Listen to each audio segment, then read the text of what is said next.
All right, let's get some more people in the chat room. Me and the brother Awini Baba are back, and we're going to be discussing brain drain in Africa. Let me start off with this, people. I leave for Senegal tomorrow night, so wish me a safe travels. I would appreciate it. Also, too, I have a long layover, like a 10-hour layover in Portugal. If you guys know somebody in Lisbon, Portugal, okay, please send me a message, inbox me, search for Hoover at gmail.com. Because like I said, I have a very long layover in Portugal. So, I just don't want to be in the airport for 10 hours, which I don't mind because I can catch up on work, live stream, but I would love to get out and probably see the city. But if not, it's whatever. But yeah, so I'm looking forward to traveling and going back to Ghana, which is my second home, even though I don't speak a lick of Wolof outside of negative and French. But hey, I absolutely love Senegal.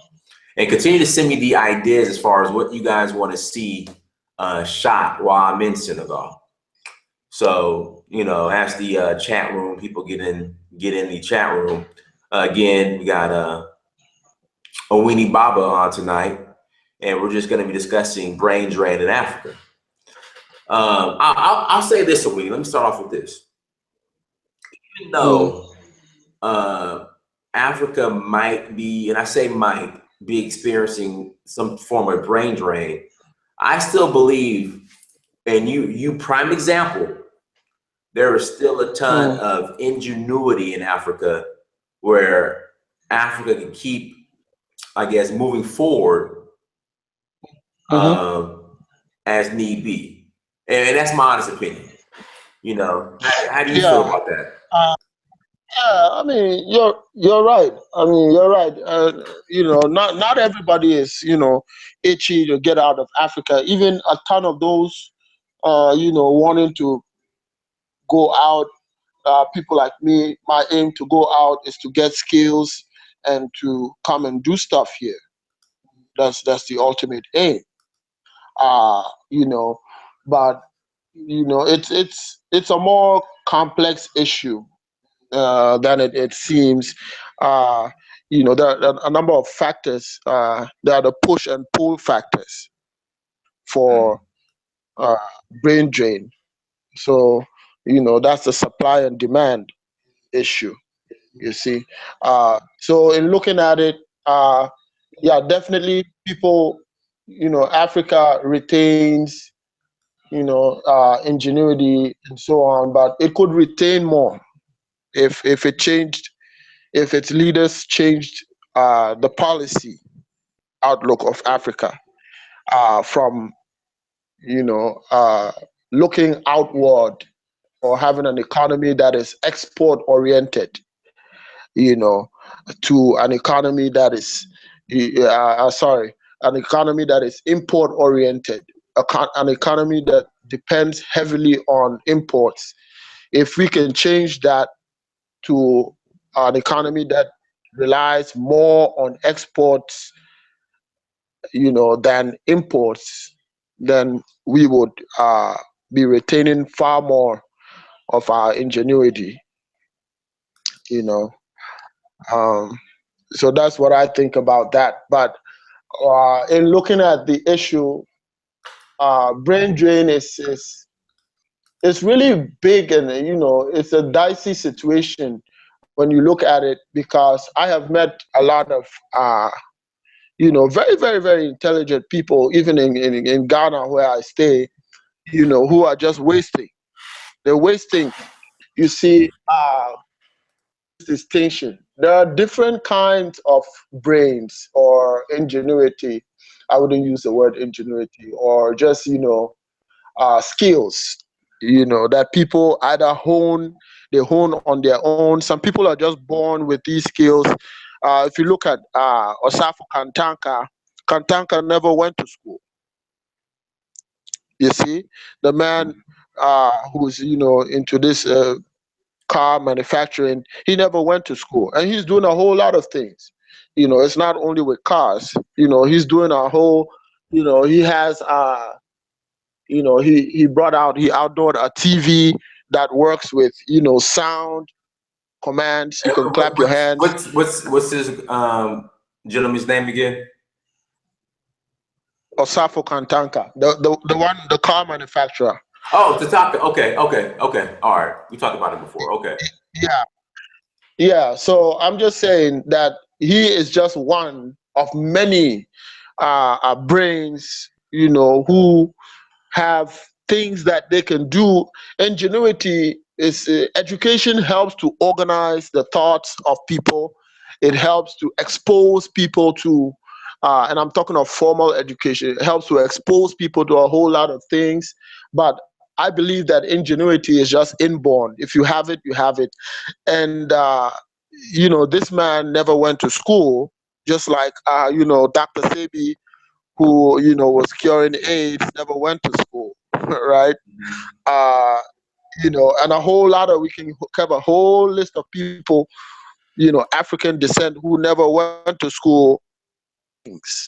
Right. So the brains, they're there, and it's just this raw pool of talent that is in Africa. But then there's a difference between having the ability to do something and knowing how to make the connections and get the resources to finance the idea. Right. Now, that's where the government or investors come in. You see, and unfortunately, our governments are following this neoliberal economic policies that are basically saying that government has no business doing business. Mhm. That's all they're saying. And so what you have is that government takes its hands off and pretty much leaves you on your own, or tells you to go to the capital market and borrow money to finance your idea. And Right. that's very difficult in Ghana and in other African countries, from what I heard, that if you have an idea, a business idea, for instance, and you want to finance it, you still need to show collateral. Banks are risk averse. They won't give you money just because you have a great idea. They'll give Right. you money they'll give you money because they're sure they're going to make back that money plus interest. So Hmm. in order to protect this, banks, will demand that you bring them collateral. So you must have a house needed here. People have to put their house in, so that when they fail to pay, the bank can sell the house and Yeah. get the cash back. Or you can, bring somebody more like a co-signer, Right. which we call the guarantor here. But that is even very rare, because a lot of people won't do that for people here, because the environment is a bit risky depending on the investment you want to go into. So what I'm saying is that there's a problem of investment, cash, Right. you know, develop the ingenuity of people. So it's just not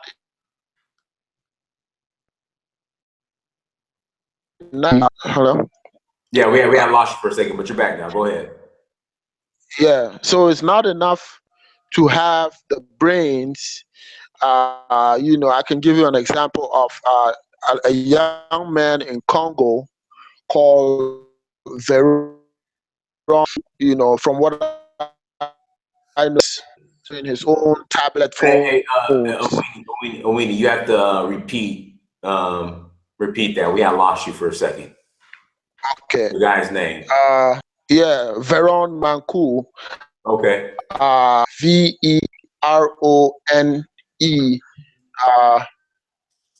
Uh, from Veron Manku. I think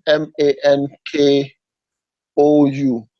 And this young man in Congo, you know, he was, into the manufacturing of tablets, which he called Way C, which means the stars.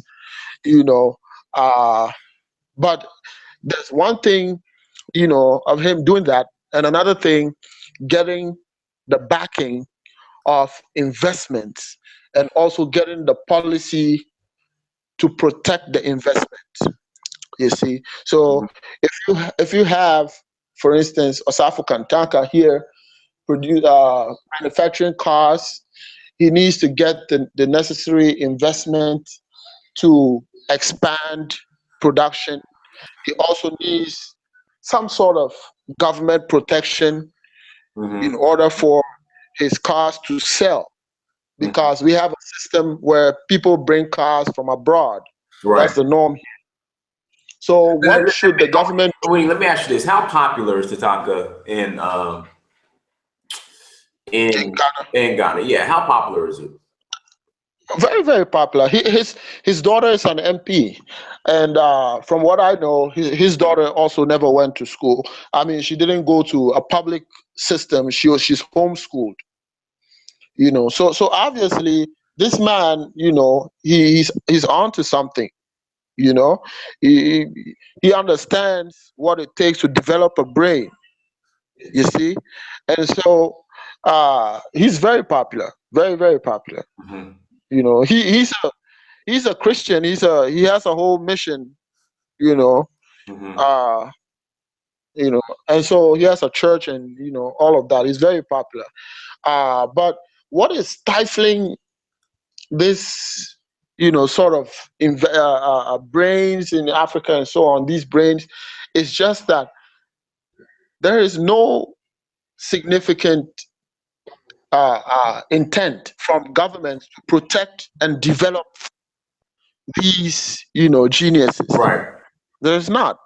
So if you have the ability to make cars and all of that, Mhm. and the government still opens its borders, its ports for everything to flood in. Now we live in a global market society, so you don't say you can't bring your goods in, but what you do is you place import tariffs on imported cars, Right.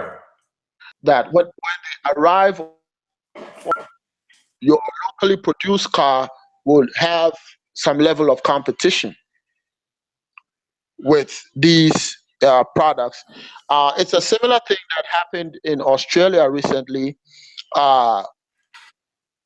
Ford had a subsidiary in Australia, and they are closing down because it's no longer benefit, no longer profitable to keep producing those cars in Australia, because the Australian government, the policy change led to a lot of imported cars, ended up crowding out Australian made cars. This is what is happening in Africa, basically. And we have not, you know, made that firm yet. It's going to have to come from the youth. I don't think that any politician is going to, by choice. It's going to have to come by force. So that's one angle, or one reason, one broad area that is stifling, development of geniuses, and causing them to want to leave the country to go elsewhere where the genius can be put to use. Otherwise, I know a lot of them here are just wasting, and they're frustrated Right. because it's a curse. You see, it becomes a curse when you have talent and you can't put it to use. Right. Your talent will stray you to a point where you are just going to be, very, very depressed. And you'll find a lot of that in Africa, I've seen it.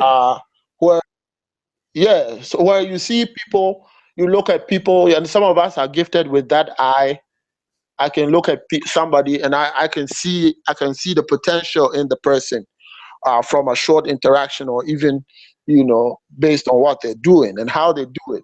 And I see a lot of that in Africa. Uh, so the end of Africa is not taking the necessary steps to really make use of these brain. And this is because of the economic policy.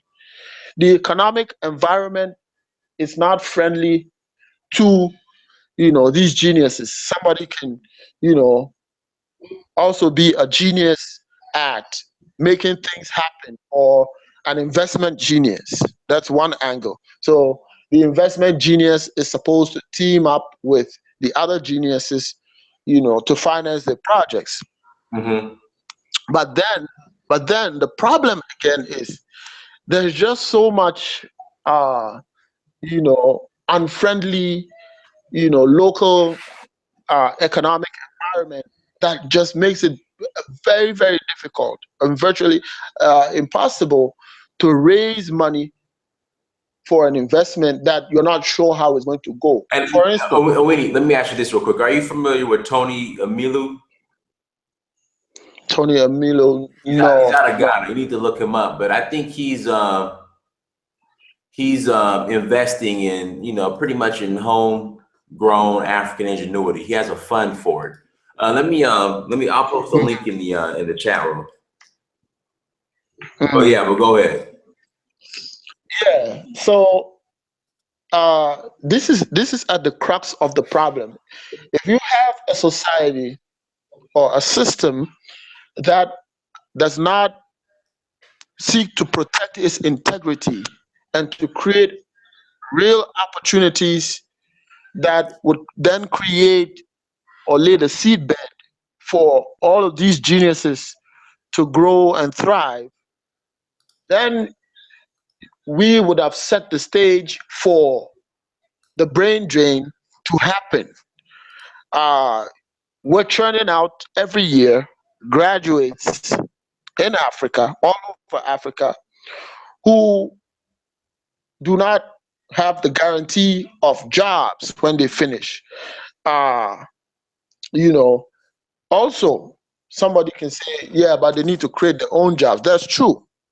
But the environment for the creating of these jobs is another problem. You come to, and there's another twist to it, the political twist. If you come to Ghana and you don't belong to the two big parties in Ghana, then you don't have, equal access to opportunities. That's another thing. What are the two main parties in Ghana? That's the NDC, that's the National Democratic Congress, and then the NPP, which is now in power, the New Patriotic Party. These are the two big parties. If you don't have a link or connection to any of these, you need to forget it. You need to, bet your hopes elsewhere. And that's how polarized the opportunity market has become. And so you have, and most people honestly don't belong to either of them. Right. Most people are like, we're realists and we're just pragmatic, and we want everybody to benefit. It doesn't matter which party you belong to. We're all Ghanaians and Africans, whatever. And so we don't deal in that sort of politics. We argue with people over policy, and to arrive at some sort of consensus as to which direction the country should be going and Africa should be going. That's as far as we go with the politicking. But we don't engage in dirty politics, which is what's eating up Ghana and a lot of countries in Africa, as far as I know. You see, uh, so that's another angle that is causing the youth, those with true talent. I see. There's one Dr. Mensah. Dr. Mensah is one of the pioneers of nanotechnology, and he's schooled in America.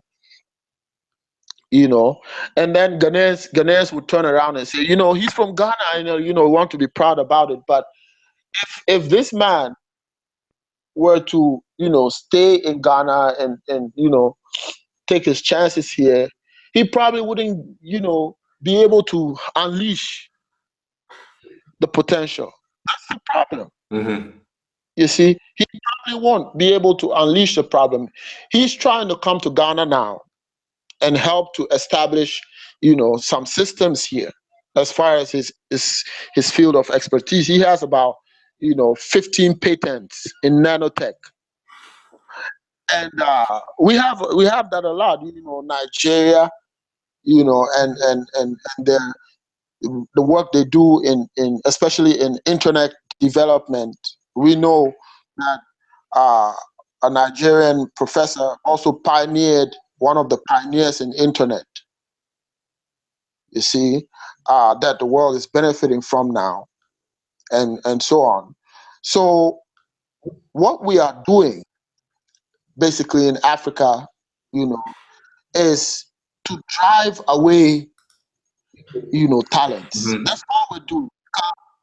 We do not have places for them to function. That's a huge part of the problem, because we have not developed the economy in order to create these places. So you have a lot of. I'll give you. My dad was a very brilliant physicist and chemist. Okay. And these are people who would teach. They go to teach without referring to material and books and all of that. They would just teach you, and you would understand. And they love their job. But the system, does not appreciate this, because there is no end demand to the talent. A lot of brilliant and ingenious guys and ladies in Ghana who are just basically looking for a government job to do. And the government jobs are limited, you see? And so they don't know where to fit in, you see? So that's at the crux of the problem, is if we look at the African economy in general, we have not created the industries for these various talents to thrive in. So what does Africa want them to do? That's the question. What do we expect, for instance, a genius in civil engineering to do if he doesn't get a job from the government, and there are only a few private firms in civil engineering? What do they want the person to do? Hey, That's Awini, I was Mhm. gonna let me read this real quick. This is from, and I posted the link in the chat room. This is the Tony Lumilu Foundation, and let me just give me a couple minutes. Let me read this to everybody.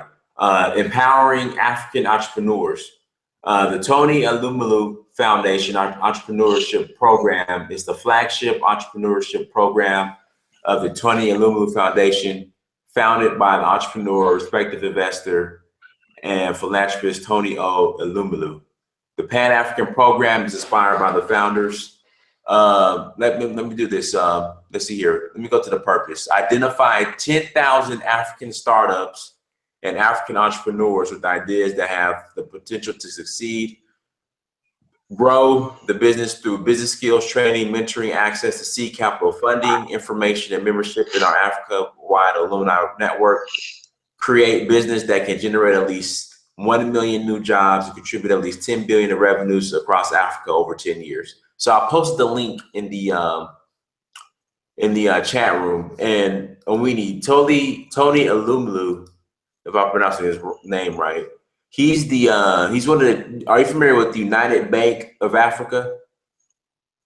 Yeah, I know Bank of Africa. Yeah, Hmm. he's the chairman. So yeah, I just wanted to share that. Well, you see, let me state my position with the approach of these, investors or others. The approach is that they want to encourage development of SMEs, small and medium scale enterprises, or if you will, MSMEs. That's the micro, small, medium scale enterprises. That's basically what they want to do. Hmm. And usually their approach is to help our startups, like you said, people who are just beginning, to get things running, which is good.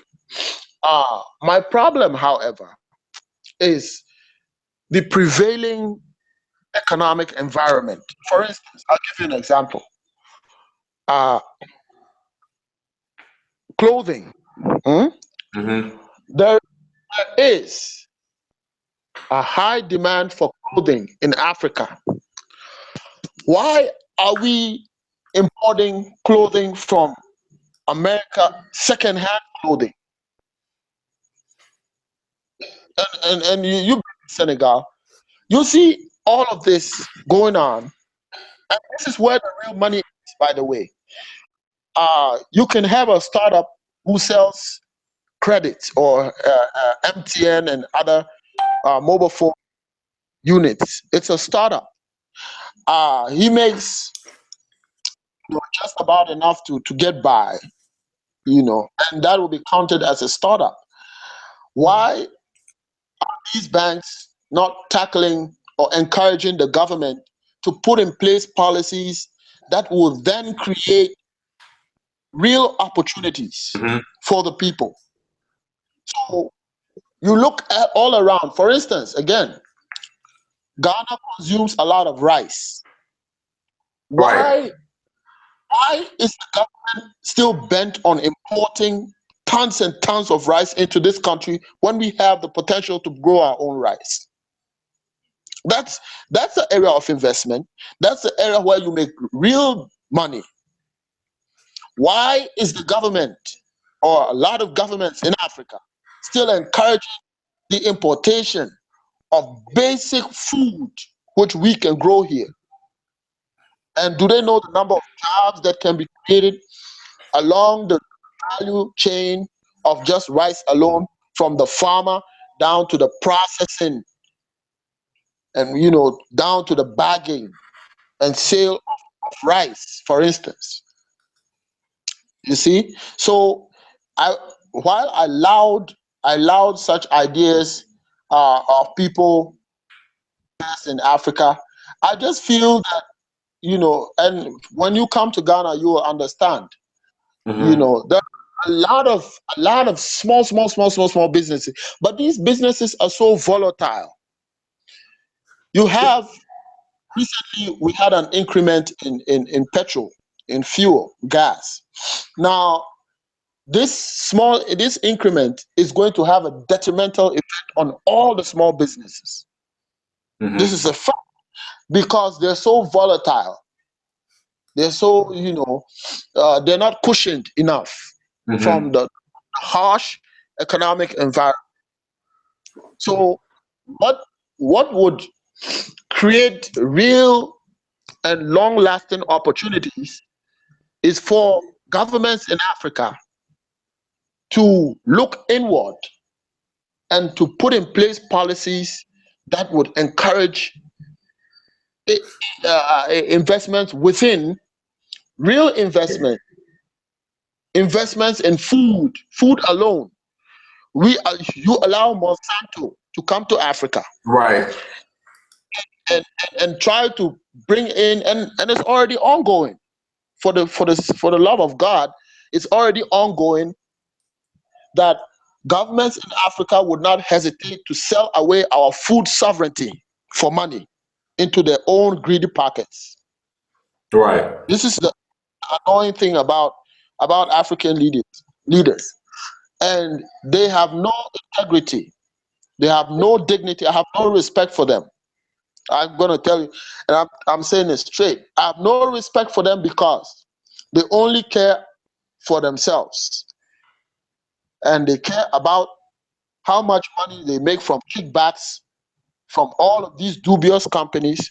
Right now, Monsanto is in Europe, and Europeans are blaming Monsanto because Monsanto is, trying to bring in the same system that they brought to Africa already, and also the European system is trying to fight the use of certain chemicals from Monsanto, which cause cancer, have been linked to cancer, that is used, in large scale farming and so on.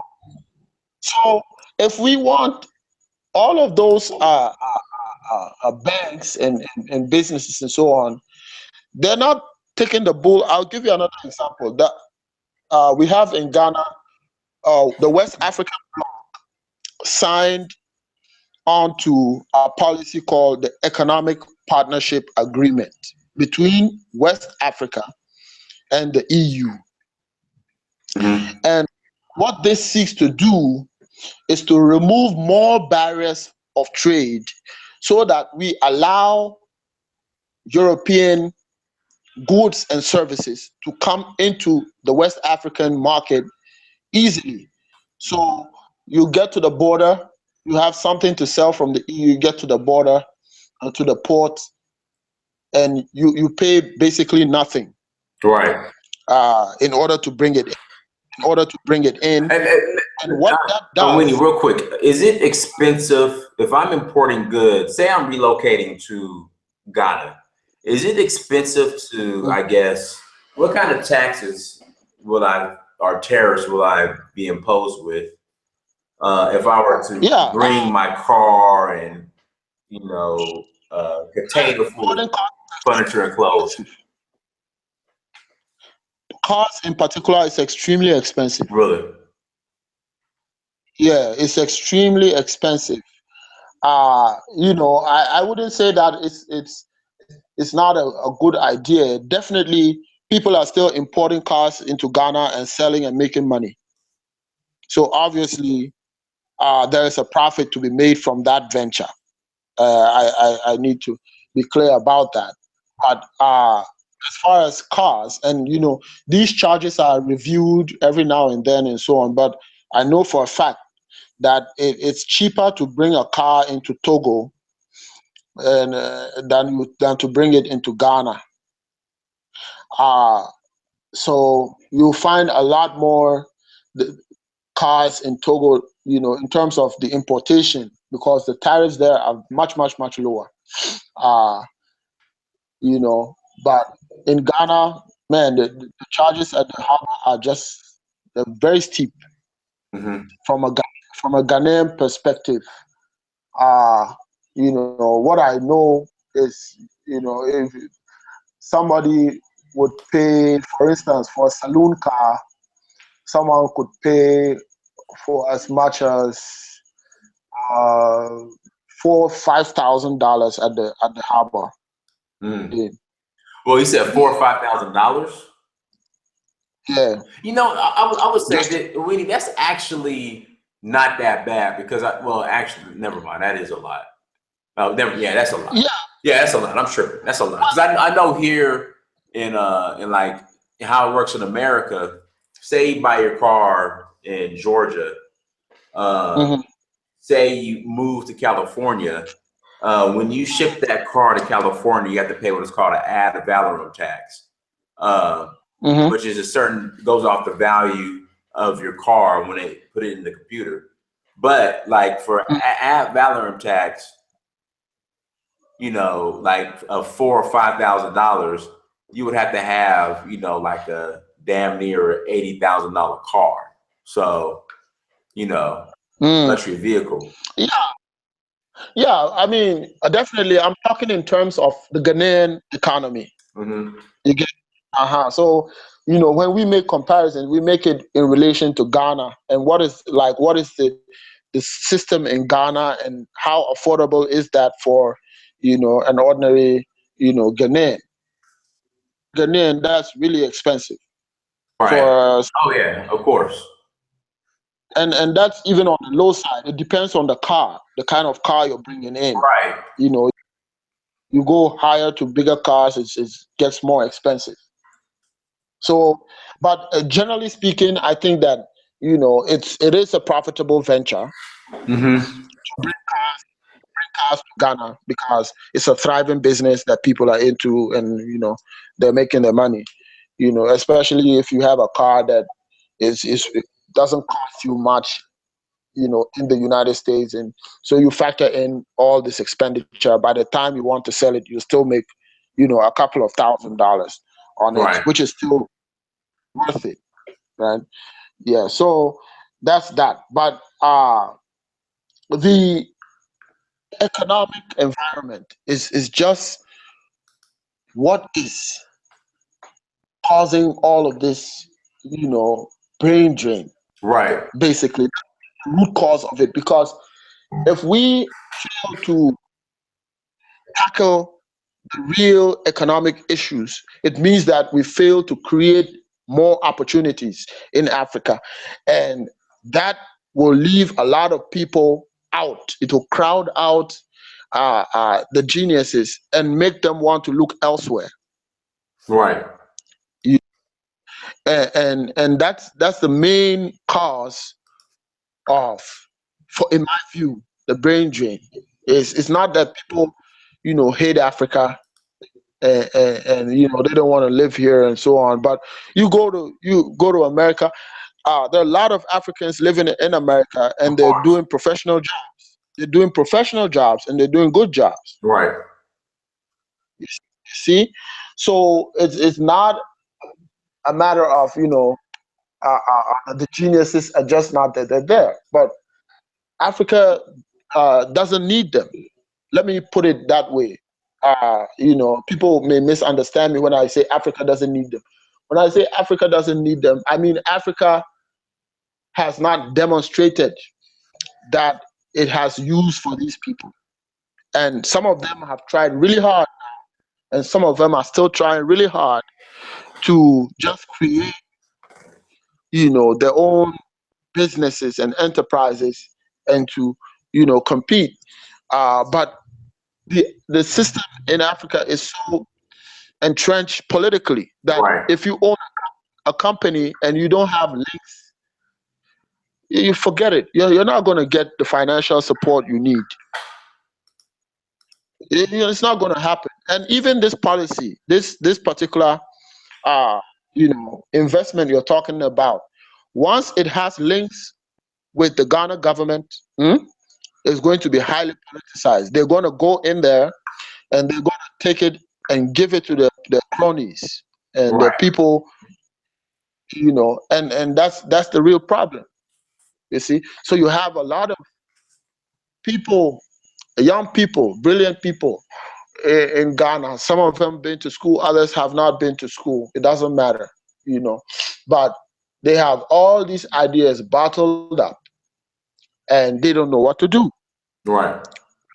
Ideas, so it's obviously good when an investor comes around and says, I'm willing to finance your idea and so on.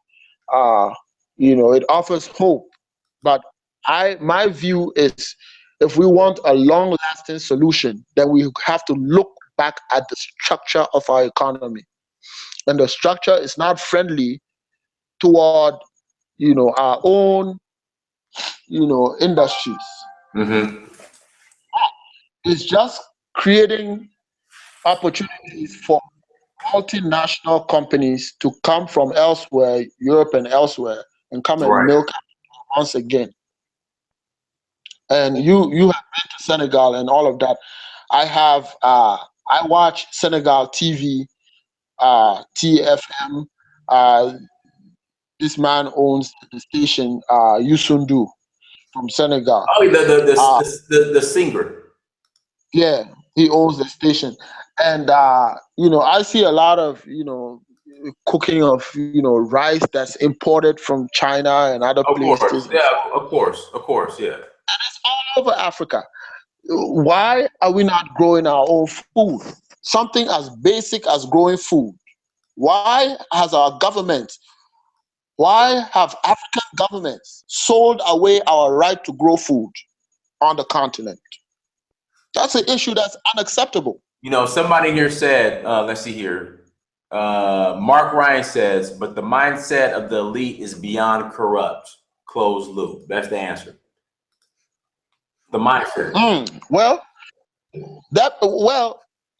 I don't really, want to go that route because they're just, of course, it's unimaginable. You don't know what's going through their heads.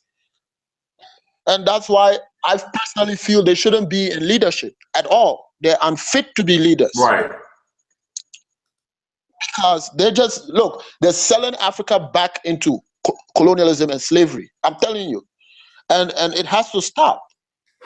You don't have a country, and that's why the world does not respect Africa because we have not put our leaders in check.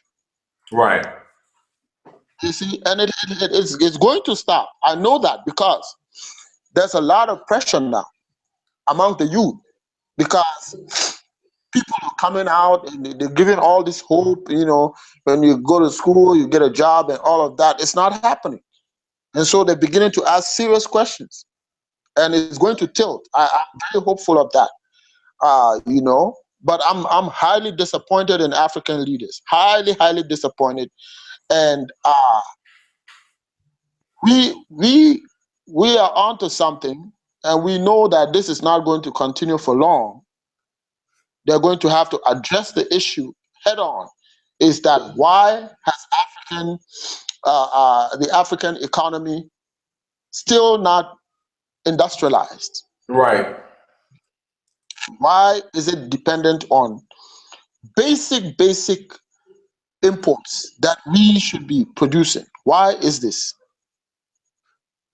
And another thing that is sounds so stupid is that African governments will tell you, like right now, we have a few private investors, foreign investors who are trying to do some rice production and so on.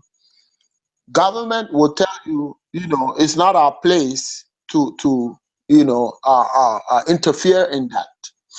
And but if it's a Ghanaian or an African trying to set up a business, I tell you, there are a lot of barriers that you would have to cross in order to get a simple company started in Africa, even as an African, because those corrupt public officials want you to grease their palms before they give you permits and stuff.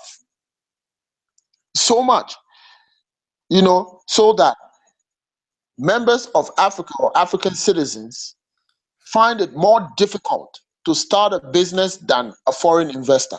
Wow. You see? And I'm not saying this, to cast a dark shadow over, investment in Africa because it's still thriving now. We're just saying that the direction is wrong. It's very, very wrong. And the youth are beginning to see now, government after government, that it's all the same thing, the same ball game, and shifting of blame and wasting time on TV sets discussing politics Hmm. 24/7. A lot of talk. They're always discussing politics that doesn't bring anything. A lot of African governments are still tied down by the IMF politics and tell us, why things are not going the way they should. But they're committing the same errors that brought us here. And they're not even ashamed to say it. So that is at the crux of the issue of brain drain. We have a lot of doctors who leave this country when Ghana does not have enough doctors to start with. Why? Because right now we are under an IMF program that says don't employ people because you don't have the money to pay them. And we want to make sure that the money we gave you, you'll be able to pay us back. You see? Hey, So, Awini, let me ask you this real mhm, quick. And do you believe in, I know Umar Johnson talks about this as well. As long mhm. as Africa is not respected, African Americans will not be respected here in America. How do you feel about that statement? That's very true. As a matter Mhm. of fact, Africans anywhere on the globe will not be respected as long as Africa is not respected. Because whenever the world looks at an African, they will identify the African with Africa or Right, with other African people. And so the condition that Africa is in will rub on any African walking anywhere on the globe. And that's something that we cannot run away from. That's why, some of us don't think that running away from the problem is the solution. right, See, we have to face the problem head on. And a lot of people, have been down before, and I'll give you examples of Japan, the serious bombings that took place there, killing tons and tons of people. People are still being born, with deformations from radiation and so on. We need to pick ourselves up. We need to pick ourselves up. We're not saying that we're a perfect people and all of that. No, we're not even saying that we will have to succeed at everything we do. We're right, just saying that we need to start trying and stop relying on people. That time is past, and our leaders have disgraced us. They have put us in this position, and of course, we also take the blame because we have not put our leaders in check. Because we are the ones who are supposed to put them in check. We have not put our leaders in check. Our leaders are just having a free ride in Africa. They own private jets, living, lavish lives when the rest of Africa is living in poverty. right, And and and it's so glaring, when you look at African politicians, is that a lot of them, their children don't even go to public schools, and yet they are ministers of education.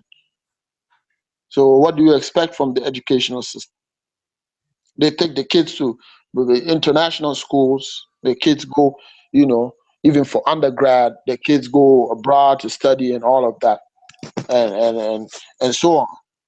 Unprecedented opportunities and so on. So our leaders have failed us. Our leaders have, turned us into a laughing stock worldwide. And I'm talking about African leaders worldwide. Any leader in an African community that is in bed with the system and benefiting, you see them in living lavish lives, and they still come in front of us to say that they are our leaders. They are a waste of our time. hmm We, we, And let me ask we you are this, not Awini. listening. Now, we're speaking on African brain drain. Do you think there are some Mhm. people that are just so smart that they're just stupid? And I'm speaking in reference to, I mean, you have this, this I'm not African, I'm not black, I'm an indigenous American. You have a lot of that going on, because they read a couple of Yeah, books and they saw that there were, a couple of dark skinned Indians, and now they're saying they're not African. How do you feel about that? yeah. I just think that, of course, the other day we talked about the level of consciousness. Hmm. The level of consciousness among some of our people is just so low. They still do not see the world as the world sees them. Right. They are still living in a quagmire, that they are different and special. And Right. and some of our leaders in Africa, I laugh at this because some of them, when they go abroad, they are put in check, even our politicians. And I laugh at it because they have also made the mistake of thinking that they can sell out Africa and then go and get a pat on the back and be better than everybody else and have a better image and so on. And so when the world, bursts that bubble that they're living in, then they get a reality check and they realize that they're just as African as any African anywhere in the world. That's the Right. reality of it. If you're a doctor, an engineer, a teacher, a farmer, or whatever, it still doesn't stop you from being African. Even if you claim you come from, a native Indian. I don't know where the word Indian came from. That's also another misnomer because, the issue of Columbus, wrongly naming that place India, Right. America, and that name has stuck. I don't see why black or people of African descent who were in America before Europeans got there should be calling themselves Indians. I don't see where it's coming from. No, I agree. Because once you begin to call yourself an Indian, you want to suggest that you've drifted from Africa, and so you want to identify with Indians. But then you get to India and you find black people there too. Right. Called the Dravidians, and they also, from what I've been following, Dr. Runoko Rashidi going Yes. over going over there and associating with them, they even have a healthy attitude toward Africa, from what I heard, Mm. you know, and so on. So people need to wake up and and get a reality check. When you apply for a job, it's not going to be written there that I'm a different kind of African. People are just going to see your face and say all of you are Africans, Right. and they'll treat you the same. Uh, yeah. So people, some of our people, they want special treatment, because they think that they have earned it. You see, but they fail to realize that in the world, you get special treatment when your people have, a level of respect in global affairs, because they know that if they mess with you, your people are gonna retaliate. Right now, we don't have that. If you mess, if anybody, if you mess with a Chinese, the Chinese government is gonna come out and say, you know, In fact, what the in hell? fact, not to cut you off, there were some Chinese who were illegally mining in Ghana, and the Chinese Hmm. government said you better not do nothing to them for illegally mining. Well, that's a very strong wrong position, because there is a program going on now to flush out all illegal miners, and a lot of them have been deported. Well, no, okay, okay. Well, they're deported, but I mean, the Chinese government was telling them not to arrest them or jail them. But Well, you know, it depends. It depends actually, because if they're doing an illegal thing, they're gonna be arrested, and some of them are on trial, from what I know, really. for wrong. Well, Yeah, in for fact, wrongdoing. wasn't there a situation not too long ago where there was a disagreement between a Chinese and an African, and the Chinese guy killed them? Yeah, there was tension. There was tension in, yeah, definitely, in Ghana with relations to that. And this is not the first time, by the way. These things happen every now and then. But then, immediately the community tries to retaliate and also kill the Chinese. Then the police and all of these people come in and, they're trying to protect, the Chinese and other people, because obviously, the security forces will not allow that sort of thing, because it creates chaos and so on. But yeah, definitely, there are a lot of nasty things happening with the Chinese right now in Ghana, especially with the impudence with which they are mining. But then we ask the question, who gave them the audacity to come in and do this? It's our same stupid, corrupt politicians. That's the problem right there. Who because a Chinese, and they do it in collaboration with the so-called chiefs. All of these people have a share in it. Because you can't tell me a Chinese man can just walk from China and come into Ghana and just go and acquire, a concession and start mining. Somebody has to work with him. A Ghanaian has to work with him. Right. The chiefs have to be in agreement. The mining commission has to be in agreement. They are the ones that should be getting a chunk of the blame. And that's why that is my approach to what is happening to Africa is I don't blame them. Because you see what they're trying to do? All they're trying to do is they're trying to get as much as they can get from Africa. And it is our job to look out for ourselves. Right. So why are we not doing that? Why are our people giving these people these concessions to go and do this illegal mining? Right. And the machines and the chiefs are watching, and they're all getting their cuts and so on. You see, so this is been trying to say is that we have leaders in Africa who don't give a damn about Africa. Right. That's the reality.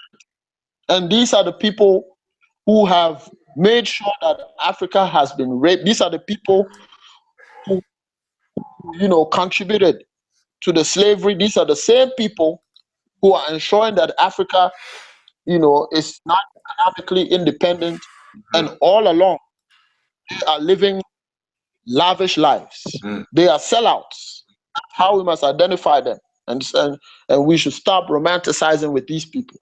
They are dangerous people, and they will not hesitate to kill you if you step in their path. But there are ways to deal with them, because if the general population let's go into that, Awini. Melissa said, how do you put your leaders in check? Go ahead. yeah so what it's going to happen is the general public awakening is something that the leaders can, no matter how strong they are, they cannot win against the public. They can't. And so my issue is, and that's why the other day somebody asked about, whether Africa needs an Arab Spring kind of revolution. And I said no, because if we rush into just changing a leader, another leader comes, they'll do the same thing or even worse.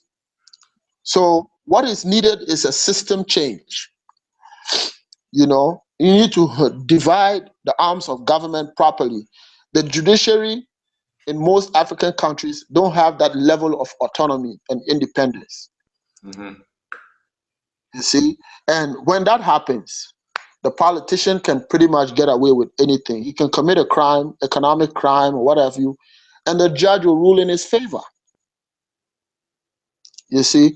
So what we need is a public awakening. And for that public awakening to translate into a structural change in the style of governance in Africa. That's what we need. We don't need leaders.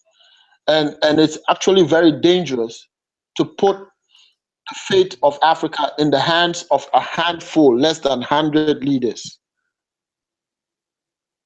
It's very dangerous to do that, because it is not a guarantee that these people are going to protect the interests of Africa. That's one. And those who do protect the interests of Africa become the enemies of the powers that be from the West and other places. And what happened to Thomas Sankara and other people, Patrice Lumumba, Nkrumah, and all of them. That's what happens. Right. When you have a system circulating around one man, all they need to do is to cut off that head, and the body will fall. That's it. The body will fall. So what we need now is not one head. We need a system, and everybody must play by the rules of the system.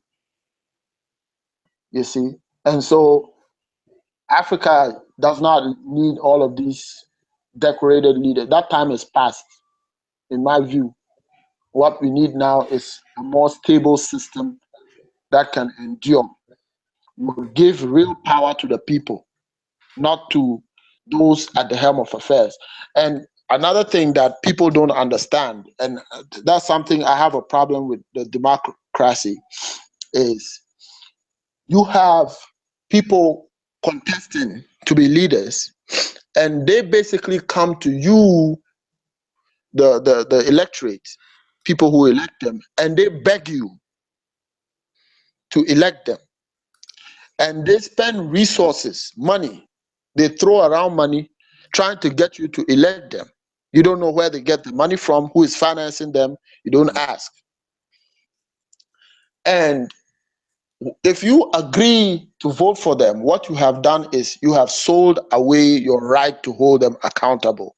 Because a real leader is somebody who serves, and his interest is not to make money.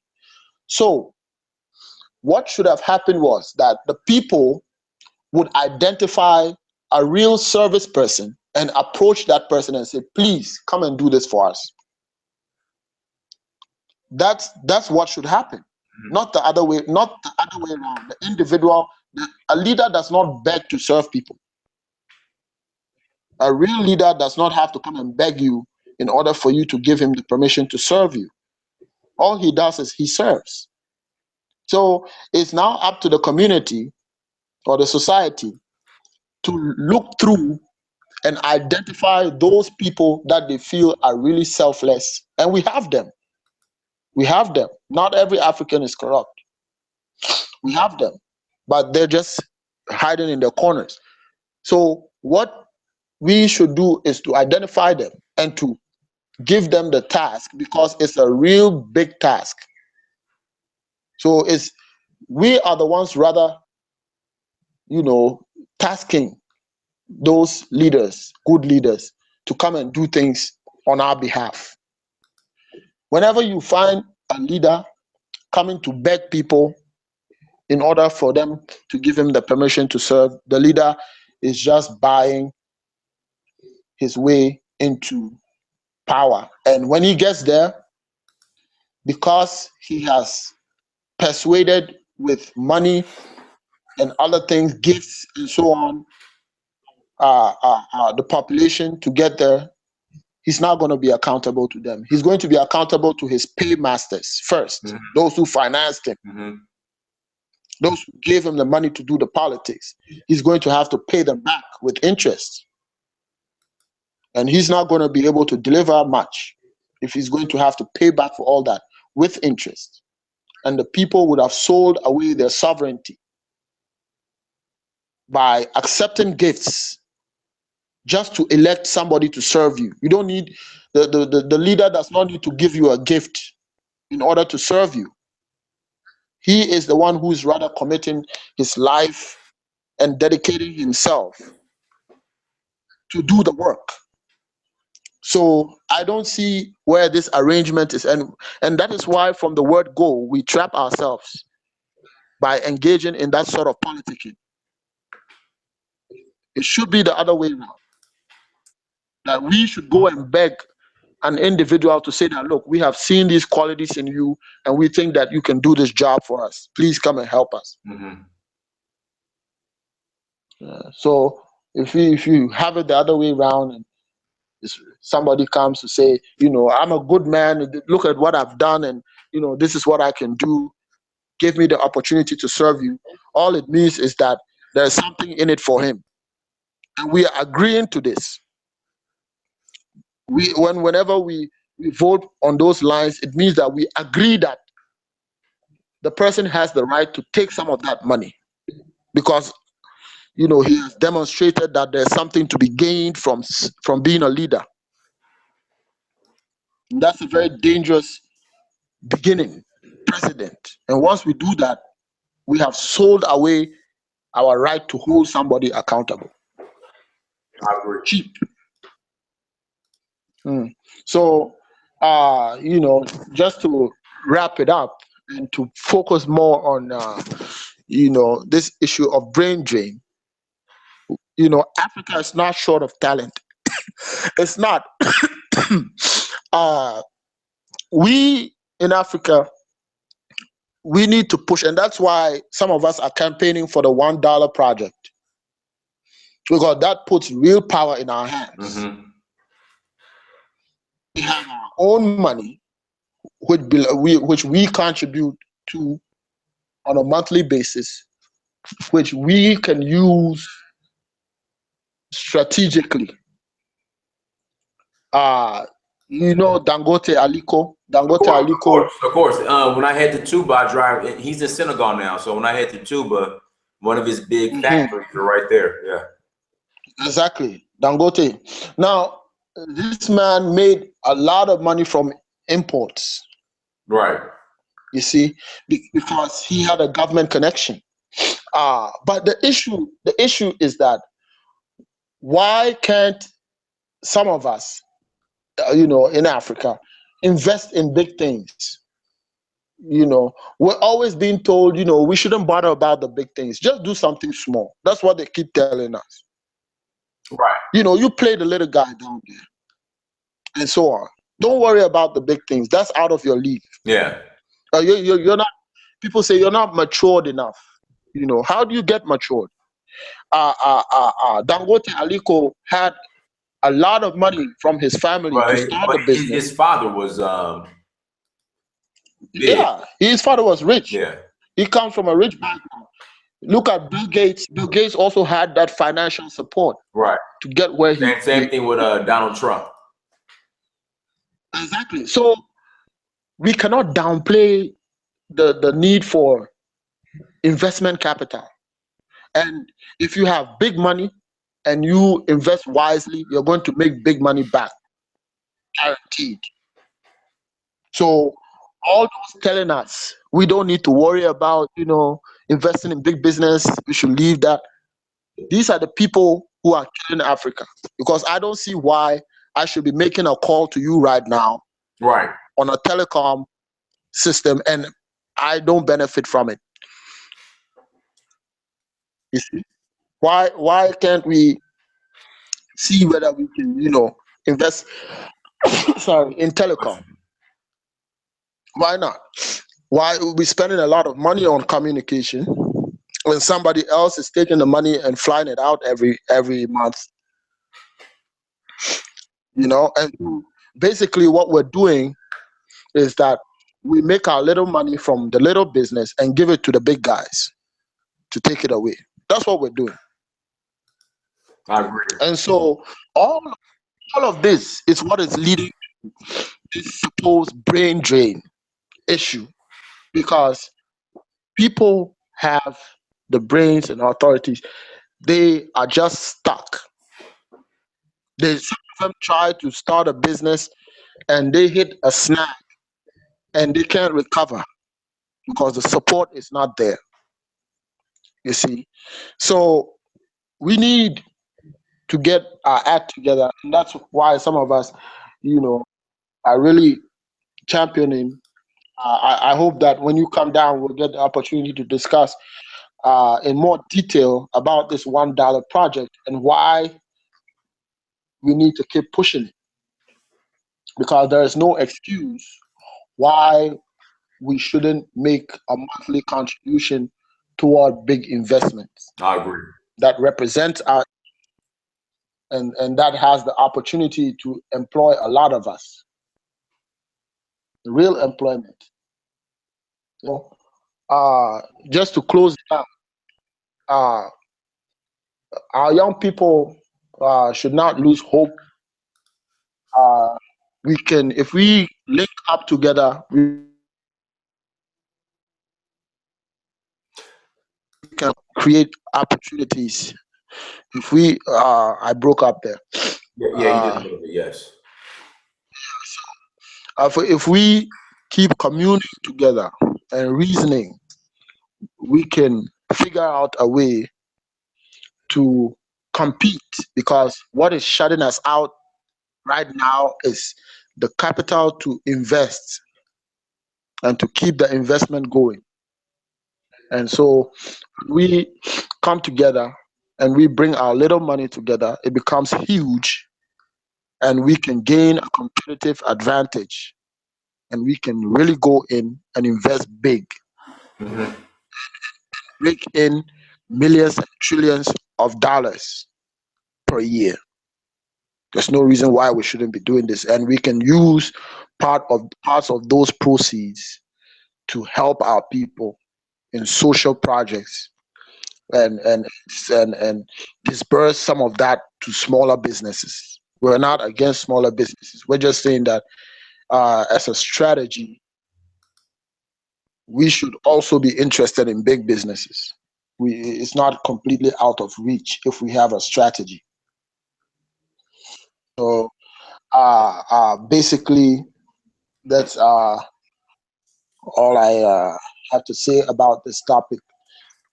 Mm, it's serious, dicey topic. But I focus more on the root cause. I don't want to talk about the effects of it and how it's happening, because most people know about this already. But the main cause of it is that our economy has failed to provide a thriving environment Mm. for brains to stay in Africa. Mm. Main cause of it, and if we tackle it that way, then everything else will come back in place.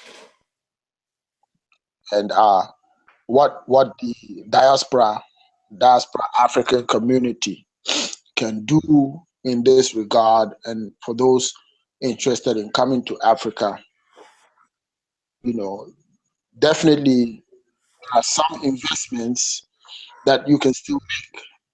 It's not you know it's not a lost cause. You can still make some investments, especially in the import sector for now, even though it's inimical. Uh, Import sector,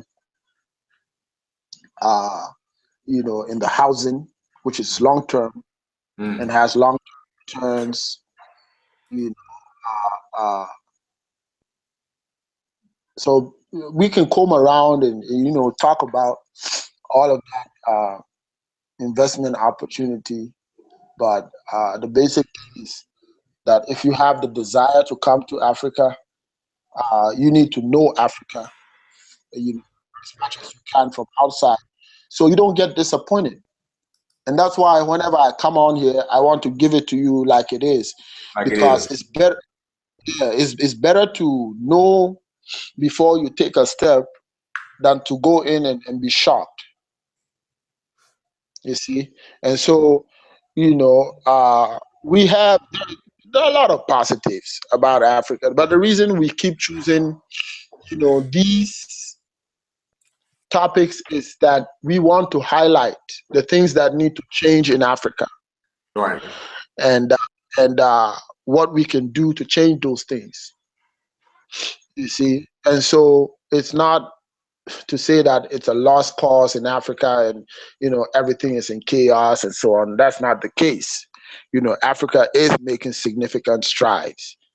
We're just saying that Africa could do much better if we place our emphasis where we should place it. You see, and that's what I'm trying to highlight here, is that we have a lot of potential to move forward if we focus on the right things. And I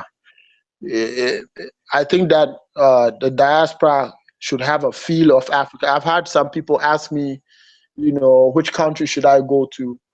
I couldn't. Like I said, I have a bias. I'm Ghanaian, so I would say come to Right. Ghana, right? Of course you said Ghana. Right. Yeah, but Awini, I hope we didn't lose him. I wanted him to close out, but people in the chat room. I mean, as always, Awini is a pleasure to have on the show. He's always dropping good stuff, man. Hopefully he'll come back on so he can close out.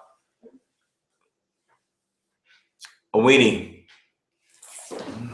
like I said, I leave for Senegal tomorrow night. So you guys wish me well.